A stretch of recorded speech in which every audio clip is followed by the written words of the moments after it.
In this video, I'll show you how you can download the Prominence 2 mod pack in Minecraft. Now first what you want to do is head over to curseforge.com, and from in here you want to press get the app. Just download the standalone one, we don't need the overwolf, and once you press that it will start an install up here. Simply press on it and click install. Now after you've done this should open up, and from in here you want to make sure that you have Minecraft installed on your PC. You don't have to have it open like I have down here, just make sure you have it installed. Make sure you're logged in, and then what you want to do is press on this button and add Minecraft. Now you can do it manually or you can scan your computer, and when you scan it there should be a Minecraft button up here.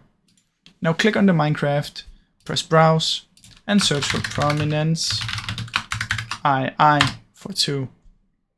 Now then it should be right here, and what you want to do is just simply press install.